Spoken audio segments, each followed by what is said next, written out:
content and multimedia may be the most frequent circumstance in which you will find yourself debating ethical practices. Despite the legal implications of using content that's been copied or using media without the appropriate license, many people still do it.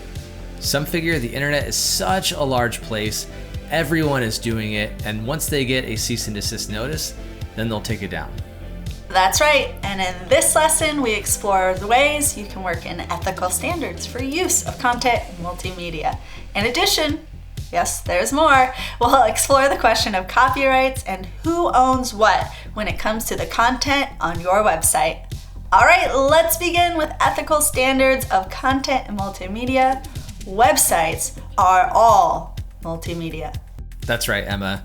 Chances are your website includes photographs, graphics, video, music, and text to create that unique experience so visitors can convert to clients or customers. Many website owners are clueless about copyright laws and licenses of multimedia on their website.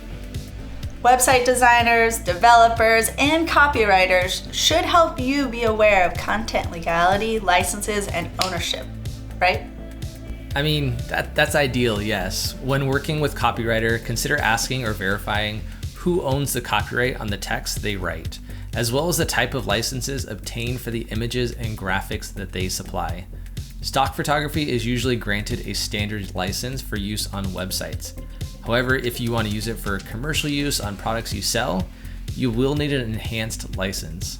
And then there's the copy that you ask someone to write. A good practice as a website owner is to run written text through a plagiarism checker online. Yeah, that exists. And that will help you to see if the content has been copied.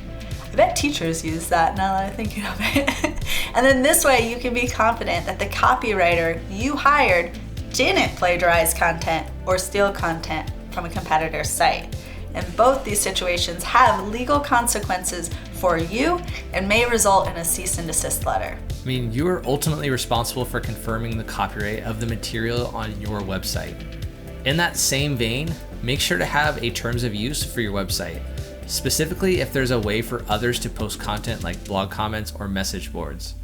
In your terms of use, require that users visiting the website agree to not post copywritten material. Without terms of use, you may become liable for content others posted on your website. And when understanding the assets of your website, it's important to have a document that lists the type of license for fonts, stock photos, music, and videos if you plan to reuse them.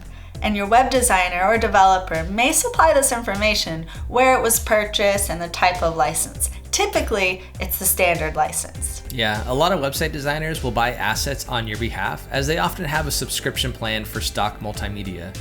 However, if you plan to reuse this media at all, like in a print ad or a merchandise, you may be better off purchasing yourself. Assuming you have ownership of the media and then reusing it outside of its intended license could be unethical or illegal depending on the circumstance. The same goes for fonts. Use public domain fonts so you don't need to worry about licenses. If you're using a font that requires a license, make sure you purchase it or you are aware of its license restrictions. And look, chances are you're not going to know about all the licenses used on your website if a website developer built the website for you, right?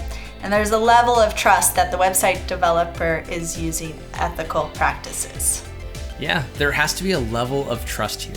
If your website is a WordPress website, you can be aware of the plugins and theme used just by logging into the admin. In the plugins and theme section, you can view what is being used and if it has an active license. Some plugins or themes are free for use and others are premium. You should have an active license for all premium plugins and themes to rightfully use them on your website and keep them up to date. Okay, well here's a question. What if you don't see a license on something that should in fact have one? Well, I mean, the nature of WordPress doesn't stop you from installing and reusing plugins and themes on many sites, but that is not an ethical thing to do. If it looks like your web designer or developer did not use a license, you'll need to reach out and ask them about it. If you don't have a regular support contract with them, you may need to purchase a license yourself. Licenses are required to keep these plugins and themes up to date, which also keeps your website secure. Okay, now what about the copyright for the actual design for the website? I mean, as we discussed in an earlier lesson, you can't assume you own the copyright to the design. This transfer of rights must be clearly stated in your contract with the creator of the design if you contracted out the work. Okay, now I've seen that not all web design businesses operate with the clients owning the web design. There are circumstances in which web designers will retain the copyright of the website. Web designers and developers will resort to this way of business to keep the costs of the website low, like a monthly payment plan, as long as the website is hosted with them. Now, it's very important to be clear on the copyright of your website and any restrictions. If you don't know, don't have a copy of the original contract, and don't have the means to reach out to your past developer, you have two choices. Assume you have the more restrictive scenario and make decisions based on that, or start a new project from scratch, making sure the contract with your new designer includes the ownership parameters you would like.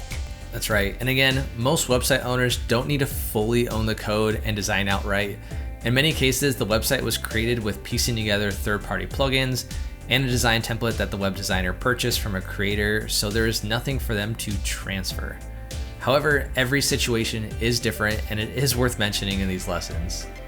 So take these points and write out your business ethical practices regarding multimedia and copyright. The key is communication, which is the key to everything, right? And making sure you understand the laws, the licenses, and the copyrights.